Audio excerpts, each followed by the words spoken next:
देखिए सभी भैया बहन ध्यानपूर्वक देखेंगे। आज हम कक्षा 10वीं की इस वीडियो में पढ़ने जा रहे हैं चैप्टर नंबर 4 का टॉपिक, जिसका नाम है संकलन। संकलन को अंग्रेजी में कैटिनेशन बोलते हैं। CATENATION, catenation. आप लोग देख सकते हैं, क्या देख सकते हैं कि कार्बन परमाणु द्वारा अन्य कार्बन परमाणुओं के साथ परबल सहसंयोजी बंध बनाने की विशेष प्रकृति होती है। क्या? कार्बन परमाणु द्वारा अन्य कार्बन परमाणुओं के साथ परबल सहसंयोजी बंध बनाने की विशेष प्रकृति होती है, जिससे कार्बन परमाणुओं की लंबी श्रृंखला बनती है। यानी कि कार्बन जो है, कार्बन के साथ भी और अन्य परमाणुओं के साथ भी बॉन्ड बनाने की प्रवृत्ति रखता है, ठीक है ना। जिससे कार्बन परमाणुओं की लंबी श्रृंखला बनती है। क्या बनती है भाई? लंबी श्रृंखला बन जाती है, चेन बन जाती है। कार्बन परमाणुओं की लंबी श्रृंखला निम्न 3 प्रकार से बनी होती है। यानी कि कैटिनेशन के 3 टाइप्स हैं। कौन कौन से हैं? देखिए, सीधी कार्बन अशाखित श्रृंखला। अशाखित मतलब जिसमें कोई भी शाखा नहीं होती। दूसरा, शाखित विवरत कार्बन श्रृंखला, यानी कि शाखित विवरत जिसमें शाखा होती है, विवरत कार्बन श्रृंखला, ठीक है जी। विवरत जिसमें कोई भी विवरत श्रृंखला मतलब चक्रीय श्रृंखला नहीं होती, ठीक है। विवरत का मतलब समझते हो? चक्रीय श्रृंखला नहीं होती। विवरत का मतलब जो चक्रीय नहीं होती, शाखित श्रृंखला होती है। जैसे सीधे चले और यहाँ से शाखा निकल गई, तो हमने इसे कह दिया विवरत श्रृंखला। क्या कह दिया? विवरत श्रृंखला। देखिए इस एग्जाम्पल को समझिए। कार्बन की सीधी चेन है, इसमें कार्बन इधर के साइड में निकला, तो ये बोल दिया हमने शाखित विवरत श्रृंखला, मतलब विवरत श्रृंखला है। बताओ इतनी बात समझ में आई? कोई दिक्कत तो नहीं है। अब देखो आप क्या कहेंगे। तीसरा है बंद कार्बन श्रृंखला। बंद कार्बन श्रृंखला मतलब जिसमें वलय मतलब चक्रीय, मतलब बंद, जहां से स्टार्टिंग हुई घूम करके फिर वहीं पर आ जाना।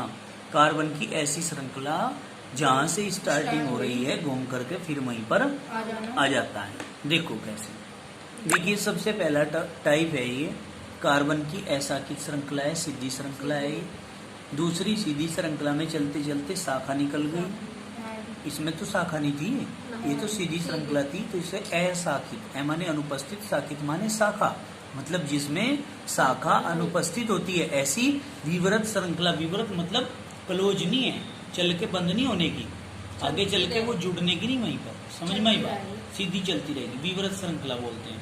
ये शाखित विवरत श्रृंखला मतलब सीधी शाखा है, मतलब सीधी श्रृंखला है और उसमें शाखा निकली हुई है, परंतु गोलाई नहीं आई, चक्रीय नहीं होगा, ठीक है ना। कार्बन चक्र में उपस्थित नहीं होगा।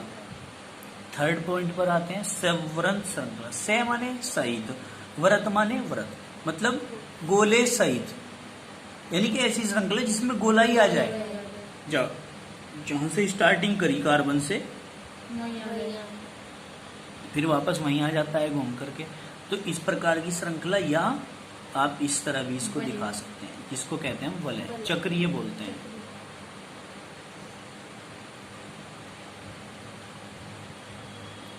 चक्रीय श्रृंखला, बताओ समझ में क्या? ठीक है, आगे चलिए। देखो, अतः किसी तत्व द्वारा समान तत्व की लंबी श्रृंखला बनाने की प्रवृत्ति संकलन कहलाती है। क्या कहा?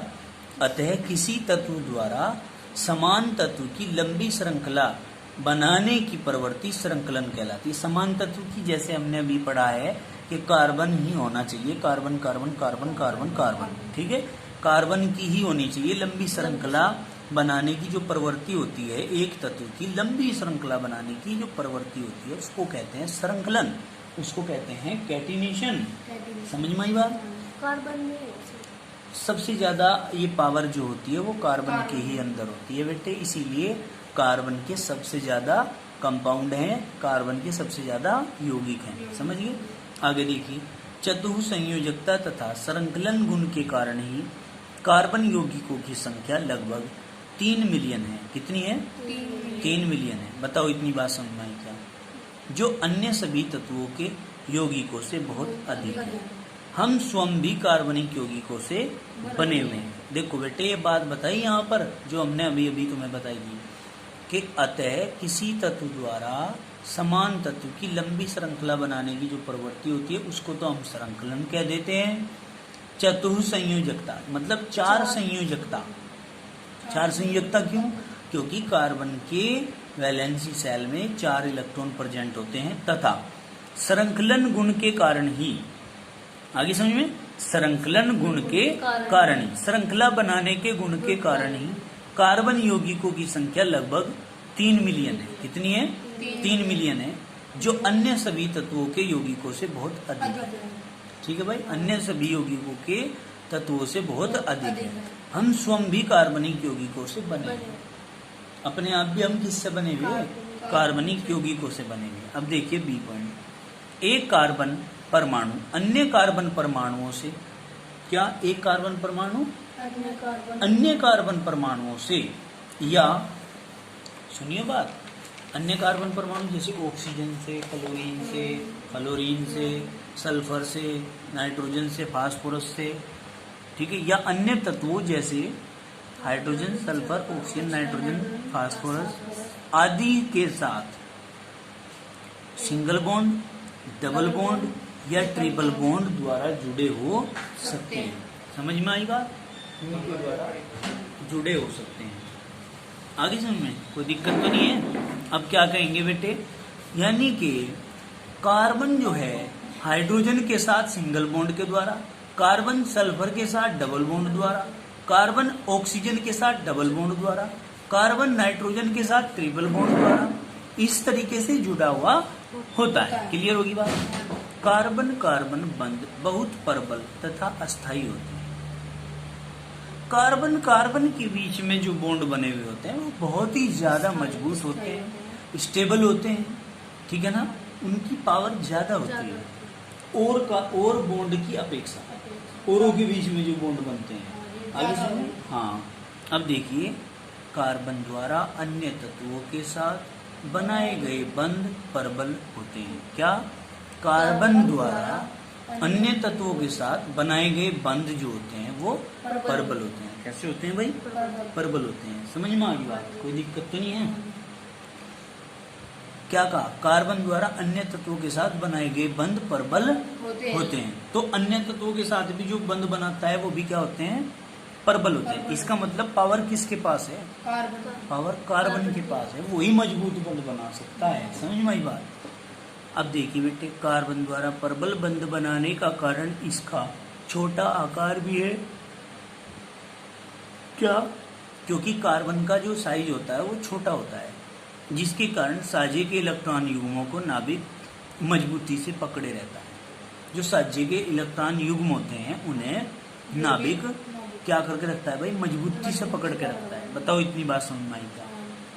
आगे देखो, संतृप्त तथा असंतृप्त कार्बनिक यौगिक। देखो, में यौगिक जो केवल कार्बन तथा हाइड्रोजन से बने होते हैं। कहाँ से? कार्बन से और हाइड्रोजन से बने होते हैं, हाइड्रोकार्बन कहलाते हैं। क्या कहलाते हैं? हाइड्रोकार्बन कहलाते हैं। अब देखो, मीथेन, एथेन, एथीन तथा एथाइन आदि में केवल कार्बन हाइड्रोजन है।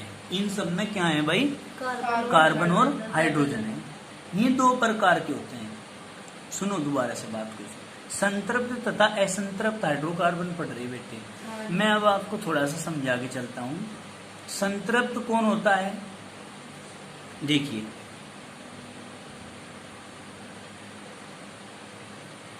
संतृप्त जिनमें सिंगल बॉन्ड आता है। संतृप्त क्या होता है भाई? जिनमें सिंगल बॉन्ड आता है। और असंतृप्त क्या होता है? जिनमें डबल बॉन्ड और ट्रिपल बॉन्ड आता है। समझ में आई बात? कोई दिक्कत तो नहीं है? तो जिनमें डबल बॉन्ड और ट्रिपल बॉन्ड आता है उसको क्या कहते हैं? असंतृप्त। और जिनकी चारों संयोजकताएं सिंगल बॉन्ड के द्वारा संतृप्त हो जाती हैं उसको हम क्या कहते हैं? संतृप्त। यानी कि जिनमें सिंगल बॉन्ड में संतृप्त, जिनमें डबल या ट्रिपल बॉन्ड में असंतृप्त। देखो भाई बेटे, ये होगी जो केवल कार्बन तथा हाइड्रोजन से बने होते हैं हाइड्रोकार्बन कहलाते हैं। क्या कहलाते हैं? हाइड्रोकार्बन। जैसे कि मेथेन, एथेन, एथीन, एथाइन। ठीक, इसको एथीन को एथिलीन भी कह सकते हैं और इसको एथाइन को एसिटिलीन भी कह सकते हैं आदि। इनमें केवल कार्बन तथा हाइड्रोजन है। ये दो प्रकार के होते हैं। नंबर 1 संतृप्त हाइड्रोकार्बन। क्या? संतृप्त हाइड्रोकार्बन। हाँ, अब देखो संतृप्त हाइड्रोकार्बन पढ़ियो भाई क्या होता है, लेकिन तुम याद नहीं कर रहे इसको। जो मैं पढ़ा रहा हूँ डेली पढ़ते नहीं इसे, डेली से बैठ के। अब जब ये वीडियो कंप्लीट हो जाएगी इसके बाद इसका रिवीजन करो, इसे दोबारा से देखो, अभ्यास करो इसका, सीखने की कोशिश करो। इसकी PDF चली गई थी इस चैप्टर की। अब देखो संतृप्त हाइड्रोकार्बन मतलब सैचुरेटेड हाइड्रोकार्बन बोल लेंगे इसको। क्या बोल लेंगे? Saturated hydrocarbon.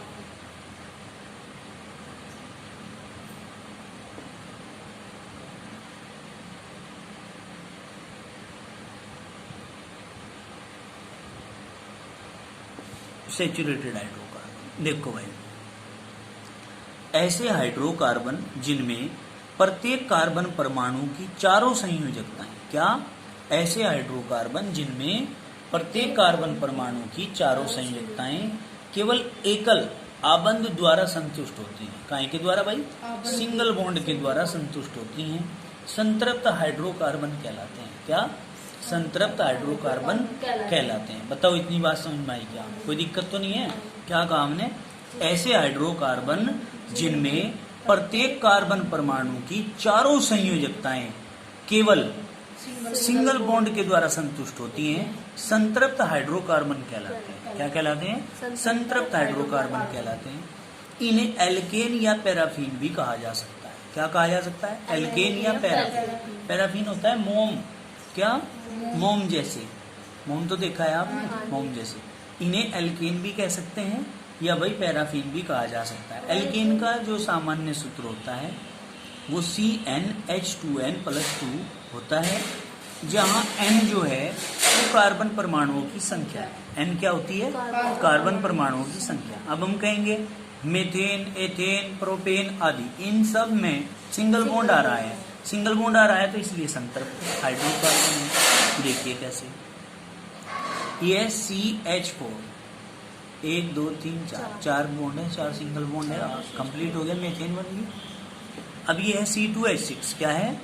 C2H6 1 2 3 4 5 6 7 क्या हो रहे हैं? सारे के सारे सिंगल बॉन्ड आ रहे हैं। जब सब में सिंगल बॉन्ड आ रहे हैं तो इसलिए हम इसे क्या कह सकते हैं? एथेन। एथेन कह देते हैं कि नहीं? आई नहीं समझ बात? समझ में नहीं आई बात? भाई सिंगल बॉन्ड आ रहा है ना, सिंगल बॉन्ड आ रहा है तो क्या हो गए? संतृप्त। सिंगल बॉन्ड से मतलब किस चीज का है? मैं बार बार कह रहा हूँ, संतृप्त हाइड्रोकार्बन से है। ठीक है नहीं? क्या कहा? संतृप्त हाइड्रोकार्बन क्या होते हैं? में हाइड्रोजन और कार्बन से मिलकर बने हुए यौगिक जो केवल सिंगल बॉन्ड द्वारा बने हुए होते हैं या जिनकी चारों संयोजकताएं सिंगल बॉन्ड द्वारा संतुष्ट हो जाती हैं। क्या कहलाते हैं? संतृप्त हाइड्रोकार्बन कहलाते हैं। अब देखो बेटे प्रोपेन का केस देखो। प्रोपेन का, प्रोपेन 1 2 3 कार्बन के 3 आ गए तो प्रोपेन, और सिंगल बॉन्ड आ गया सब में। यहाँ तो लगने का ही नहीं बॉन्ड, यहाँ तक सब में क्या आ रहा है? सिंगल बॉन्ड आ रहा है सब में, तो इसलिए ये भी क्या है? संतृप्त। समझ में आ गई बात? अब बात करते हैं असंतृप्त हाइड्रोकार्बन की। अभी मैंने तुम्हें थोड़ी देर पहले बताया था कि असंतृप्त हाइड्रोकार्बन वे होते हैं जिनमें डबल बॉन्ड हो या ट्रिपल बॉन्ड हो। तो असंतृप्त हाइड्रोकार्बन की परिभाषा क्या कहेंगे? कि वे पदार्थ जिनमें कार्बन की संयोजकता द्विबंध व त्रिबंध के द्वारा संतुष्ट होती है, क्या कहलाते हैं? असंतृप्त हाइड्रोकार्बन कहलाते हैं। क्या कहलाते हैं? असंतृप्त हाइड्रोकार्बन। देखो, ऐसे हाइड्रोकार्बन जिनमें 2 कार्बन परमाणुओं के मध्य कम से कम एक द्विबंध यानी कि डबल बॉन्ड या एक तिर आबंध मतलब ट्रिपल बॉन्ड हो, असंतृप्त हाइड्रोकार्बन कहलाते हैं। ये दो प्रकार के होते हैं। कितने प्रकार के? दो। कौन कौन से? नंबर 1 एल्कीन या ओलिफिन। क्या? एल्कीन या ओलिफिन। देखो एल्कीन ENE आ रहा है इसके अंदर, क्या आ रहा है? यहाँ देखो एल्कीन ENE आ रहा है इसमें। इस ENE का मतलब डबल बॉन्ड, डबल बॉन्ड दिख नहीं रहा। तो क्या कहेंगे भाई एल्कीन क्या होते हैं? देखो सुनो बात को। ऐसे हाइड्रोकार्बन जिनमें दो कार्बन परमाणुओं के मध्य कम से कम एक डबल बॉन्ड आवश्यक रूप से होता है। क्या? ऐसे हाइड्रोकार्बन जिनमें दो कार्बन परमाणुओं के मध्य कम से कम एक डबल बॉन्ड आता है। ठीक है जी, क्या आता है भाई? कम से कम एक डबल बॉन्ड आता है। क्या कहलाते हैं? एल्कीन कहलाते हैं। एल्कीन का सामान्य सूत्र CnH2n होता है। क्या होता है? CnH2n होता है। एथीन सरलतम एल्कीन है, यानी कि एथिलीन C2H4। एथीन का मतलब क्या है यहाँ पर? C2H4 सबसे सरलतम एल्कीन है। ये क्या है भाई? सबसे सरलतम एल्कीन है। अब देखो C2H4 एथीन यानी कि एल्कीन। अब यहाँ प्रोपीन है 1 2 3, ये 1 ये 2 ये 3। सही है? गलत है? पता है कैसे होता है? ये नियम है, ये नियम पढ़ने हैं आप लोगों ने। नियम क्या है कि जहां से कार्बन की गिनती होगी वहां से डबल बॉन्ड पास पड़ना चाहिए। तो इधर से चल रहे तो 1 2 2 पोजीशन पे डबल बॉन्ड आ रहा है। अगर इधर से चलेंगे तो 1 1 के तुरंत बाद नहीं आ रहा डबल बॉन्ड। तो नजदीक कहां से पड़ रहा है डबल बॉन्ड? इधर से। इसका मतलब 1 2 3 इस तरह गिनती शुरू करेंगे। ठीक है, अब ये देखो कार्बन के बीच में डबल बॉन्ड तो आ गया। तो डबल बॉन्ड आ गया तो ये क्या हो गया? प्रोपीन। ठीक है नहीं, ये एथीन या एथिलीन।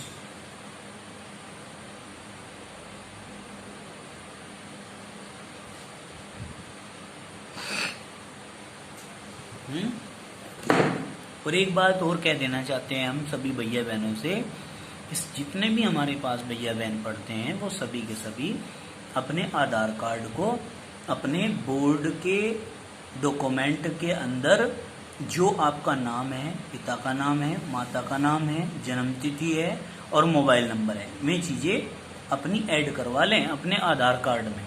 स्कूल में आके एक बार पता कर लें कि जी हमारा सही है या गलत है। तो आके चेक कर लें, उसे अपने आधार कार्ड को सही करा लें जिसका गलत है। और अगर कोई नहीं कराता है तो उसकी स्कॉलरशिप नहीं आएगी। स्कॉलरशिप केवल उन बच्चों की आएगी जिनके सारे डॉक्यूमेंट्स पूरे हैं और डॉक्यूमेंट्स में नाम पता सब सही है, जन्म तिथि सही है, पिता का नाम सही है, माता का नाम सही है, स्पेलिंग सही है, उसकी आएगी। हर किसी की नहीं आने की। अब आगे चलो, अब हम अपने नए टॉपिक पर आते हैं। टॉपिक तो हमारा वही चल रहा है, संतृप्त और असंतृप्त हाइड्रोकार्बन। उसमें हम पॉइंट पर आते हैं नए, जिसका नाम है एल्काइन। क्या? एल्काइन। आइन यानी कि YNE, YENE नहीं, YNE खाली आएगा, YNE। तो हम क्या कहेंगे भाई? आइन। आइन का मतलब क्या होता है? Triple bond. क्या होता है? Triple bond. तो क्या कहेंगे बेटे हम इसको कि ऐसे हाइड्रोकार्बन जिनमें दो कार्बन परमाणुओं के बीच में कम से कम एक ट्रिपल बॉन्ड होता है एल्काइन कहलाते हैं, या असंतृप्त हाइड्रोकार्बन भी कहलाते हैं, ये भी कह सकते हो, या एल्काइन कहलाते हैं, ये भी कह सकते हो। एल्काइन का सामान्य सूत्र CnH2n-2 होता है। क्या होता है? CnH2n-2 होता है। जो एथाइन है, एथाइन C2H2, आगे समझ में? इसमें देखो ये कैसे बना दिया इन्होंने, एथाइन C2H2, इसको हम क्या कहेंगे?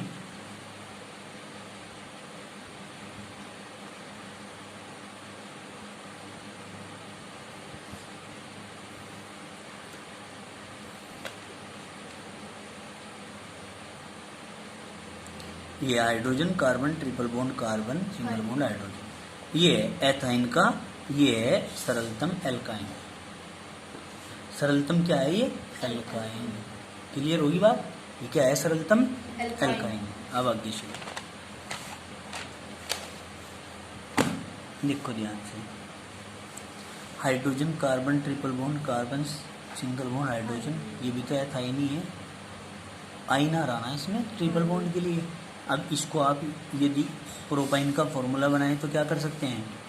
Hydrogen carbon, hydrogen hydrogen, single bond carbon, carbon carbon के बीच में ट्रिपल बॉन्ड और इसकी साथ में हाइड्रोजन। अब देखो पूर्ति कैसे होगी। कार्बन, कार्बन की वैलेंसी होती है 4, 1 2 3 4, ठीक।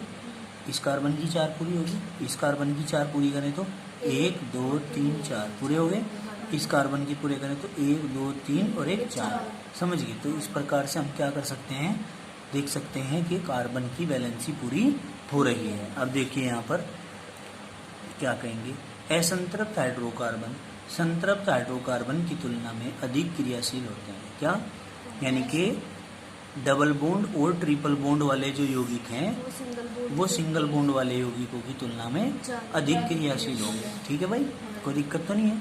अब देखो यहाँ आगे चलते हैं, ये बात समझ में आ गई तो ये कार्बनिक यौगिकों का वर्गीकरण क्या कहेंगे? कार्बनिक यौगिकों को उनकी प्रकृति के आधार पर निम्न 2 भागों में विभाजित किया जा सकता है। कितने भागों में?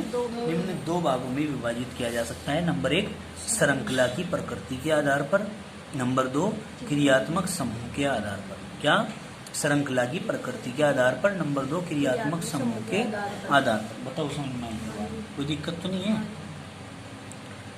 आगे चलो, श्रृंखला की प्रकृति के आधार पर, इस आधार पर कार्बनिक यौगिकों को निम्न प्रकार से वर्गीकृत किया जा सकता है। कैसे कैसे वर्गीकृत कर सकते हैं? नंबर 1 विवृत श्रृंखला यौगिक अथवा एलिफैटिक यौगिक। विवृत मतलब जिसमें चक्र नहीं बनता, विवृत उसी को तो बोलते हैं जिसमें चक्र नहीं बनता। विवृत श्रृंखला यौगिक अथवा एलिफैटिक यौगिक। एलिफैटिक यौगिक मतलब सीधी श्रृंखला वाले, शाखित श्रृंखला वाले पर चक्र नहीं होता।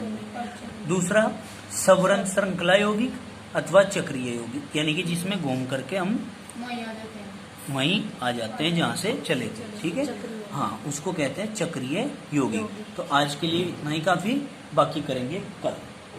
ठीक है, सभी भैया जी और बहन जी मेहनत से अपने इस कार्य को करेंगे निष्ठा के साथ। धन्यवाद।